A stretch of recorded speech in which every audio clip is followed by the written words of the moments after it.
Welcome to Animal Rights, the Abolitionist Approach Commentary. I'm Gary Francione. This is our fourth no-frills, underproduced commentary. I actually hadn't planned on doing another podcast until later this week, but I've gotten a fair number of inquiries about an issue that I do want to address in connection with the podcast that I did on pets. A number of people have written asking about the issue of non-vegan cats. How do we think about that issue, and what are the moral issues raised, and how should we resolve those issues, etc., etc. And I received enough of these inquiries where I thought that it was a good idea to just discuss the issue briefly, in the hopes that it will help those of you who are facing this situation think about how to deal with it. First of all, let me say I'm not a veterinarian, so I don't have any veterinary expertise in the matter. I have, over the years, been reading about the issue of veganism in cats because it's an issue that comes up a fair amount when I'm giving a lecture on animal rights, or when I'm being interviewed. People will say, "Well, what about your dogs?" And I'll say they're vegans, and then someone will call in on the radio show and say, "Well, I have cats; they can't be vegans, and what should I do in that situation?" So it's something that comes up with a fair degree of frequency, and so I am familiar with the issue, but I'm not a veterinarian. We also have a number of friends who do have feline refugees in their homes, and so we have some anecdotal evidence, a considerable amount of anecdotal evidence, because we have a number of friends who have cats, and some friends who have many cats. It's certainly a problem for some cats. Now, it appears to be the case that it is not an issue so much with female cats. Female cats seem to do well, or can do well, on a balanced vegan diet. The problem is with some male cats. Now, let me comment on the use of the expression balanced vegan diet. We're always assuming that, whether we're talking about humans or non-humans, that any vegan diet has got, and we're not, just eating strawberries is not going to get you very far if that's all you do is eat strawberries, right? Strawberries are really good for you, but if all you do is eat strawberries, you're going to not fare well. And I'm always bewildered when I read these newspaper editorials about parents who have been charged with manslaughter or abuse of children because their children have either gotten ill or died as a result of what the news media characterizes as a vegan diet. And you find out that the parents are feeding the child nothing but potatoes. Well, if you feed the child nothing but steak 3 times a day, the child's not going to do well either. So we're always talking about a balanced diet, and it's apparently the case that this is not a very big problem for female cats. It's a problem for some male cats. There is controversy about the degree to which the issue can be addressed in a satisfactory manner with the male cats who have problems with a vegan diet. There are some people who maintain that, and this includes some of our friends who have actually had this experience, that if you monitor the cat's urine pH frequently, and you make sure that there are no crystals in the urine, and you do other things like avoid kibbles and harder foods and things, that you can deal with that issue, and that even when crystals do arise, you can use supplements of a non-animal origin that can solve the problem. There are other people who maintain, no, there are some cats that just simply cannot be on a vegan diet. I don't know what the answer is. I'm going to address the issue assuming that, for argument's sake, that there are some cats who simply cannot exist on a vegan diet. Whether that's true or not, I don't know. Certainly it's the case that many cats can exist and do very well and prosper on a vegan diet. But I'm assuming that there are going to be some that can't, and then the question becomes, well, what do we do about those cats? I want to draw a distinction between moral justification and moral excuse. When we say that something's morally justified, we say it's okay. When we say that something's morally excusable, we say, well, it's not okay, but we understand why you did it. Okay? An example of moral justification and I'll use a legal example. In the law, if I reasonably believe that you are about to inflict deadly physical force on me, you come up to me with a gun, and I reasonably believe you're about to shoot me, and I shoot you first. Under the law, that is self-defense, and that's a justifiable homicide. Basically, what the law says is, in that situation, your self-defense it's okay. You did something that was all right. It's an unfortunate thing that you had to do, but there's nothing morally wrong with what you did. Excuse, let's use a different legal example to illustrate excuse. Excuse involves a situation where, let us say, I put a gun to your head and say, go in and, I put a gun to your child's head and I say, go in and rob that grocery store, or else I'm going to kill your child. You go in and rob the grocery store. That can be a situation in which the law says you've been subject to duress. We understand why you did it. What you did wasn't morally right. It wasn't morally right for you to go in and rob the store. What you did was wrong. But we understand why you did it. Now, I don't think it's ever morally justifiable to feed meat or other animal products to an animal. Whether it's a cat or any other animal, I don't think it's morally justifiable. There can be situations in which it's morally excusable. If you have adopted a feline refugee and you have done everything possible, and that's an important qualification, you have really done the work, you've done the research, you've gone and talked to vets and gotten the information, and you've tried different things and whatever. You've tried your very best to get the cat on a vegan diet. If you can't get the cat on a vegan diet, then I think there's a very good argument that feeding a minimal amount of animal products to the cat is morally excusable. It's not justifiable, it's not all right to do, but what are you going to do? You're stuck in a bad situation. No matter what you do, it's not going to be acceptable. I mean, what are you going to do? Let the cat starve? And throw the cat out and say it's your problem, I'm not going to deal with it.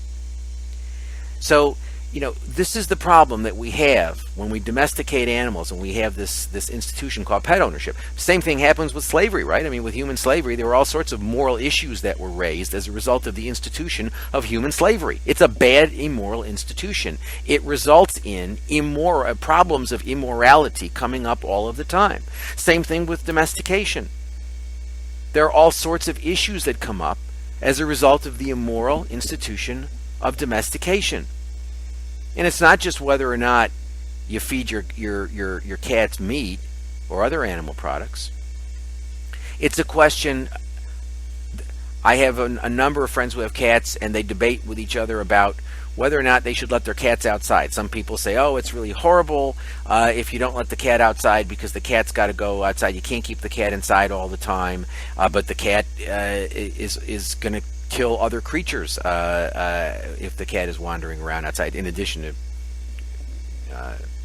being at risk of getting run over by a vehicle.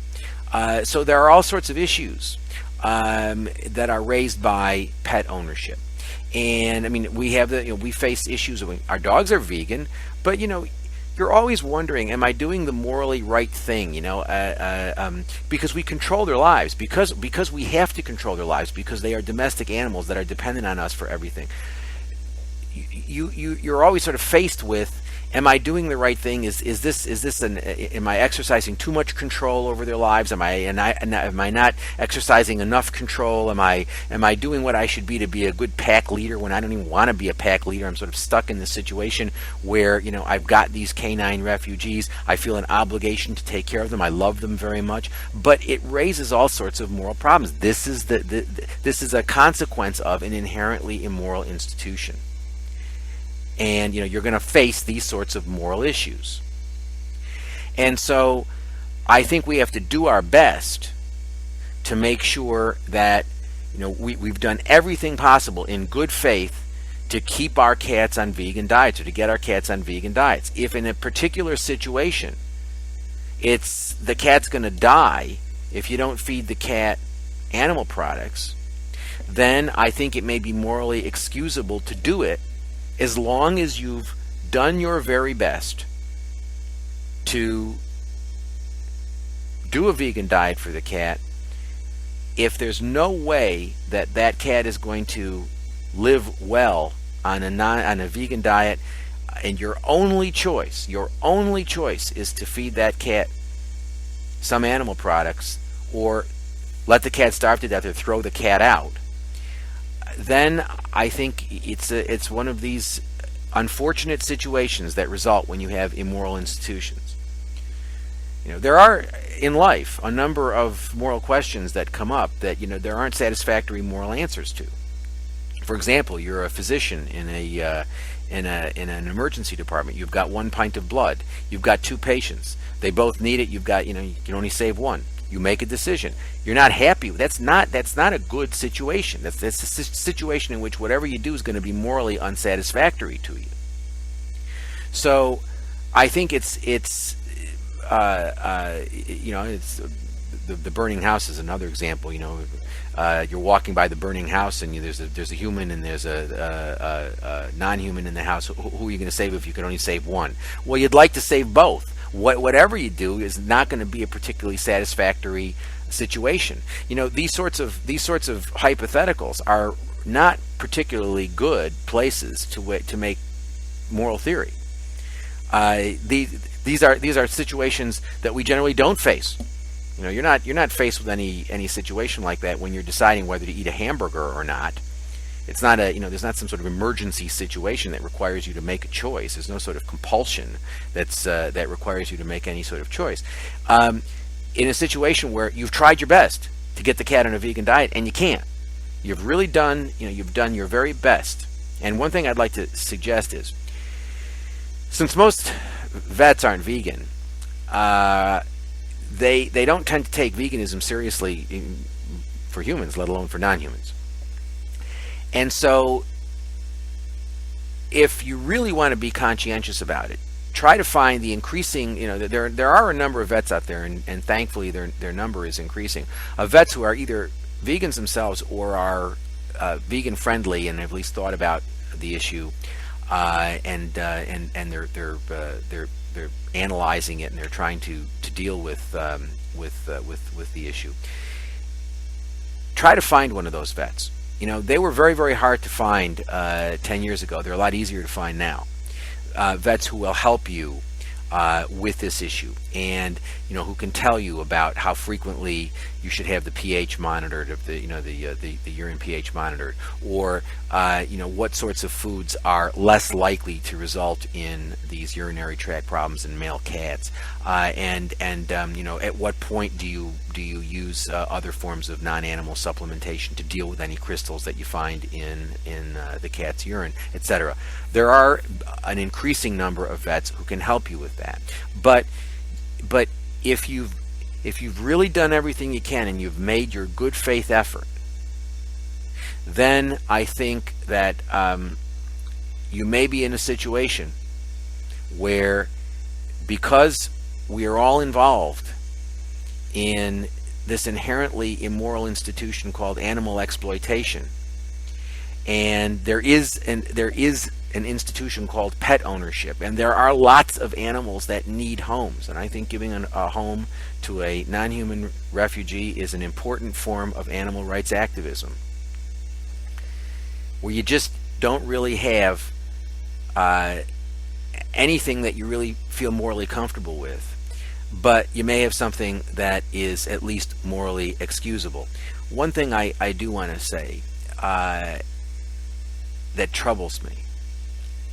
Over the years, I've been asked this question many, many times about non-vegan cats. There are actually very few issues. When you've been doing it for almost 30 years, there are very few questions you haven't been asked many times.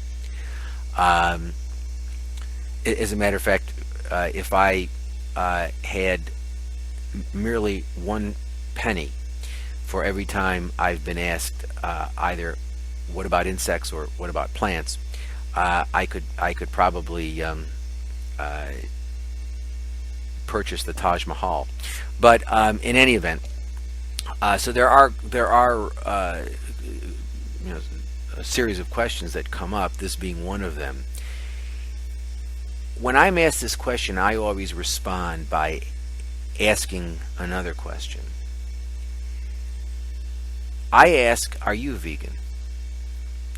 And do you know that I would say, and I haven't done a scientific survey of this, so I'm just estimating, I would say between 80 to 90% of the people over the years that have asked me that question, when I ask them, are you vegan, they give me some version of the answer no. They say, well, almost, or I'm a flexible vegan, or I really try, but sometimes I like a little ice cream, or cheese pizza, or I've got to have fish once in a while because I really need, I just can't get omega-3s from algae. I just can't. I absolutely need to eat fish. So, and all of those things I don't really credit very much. As a matter of fact, I regard them as obvious nonsense. But what troubles me is that I am asked this question by people who are themselves not vegan. Now, I don't really understand that. If you're not vegan, why are we talking about your cat? So I hope that those of you who are worried about this are yourselves vegan, because if you're not thinking clearly. That I can tell you. And so you're probably not going to be able to think clearly through the issue of the non-vegan cat if you haven't thought clearly through the issue about your own veganism.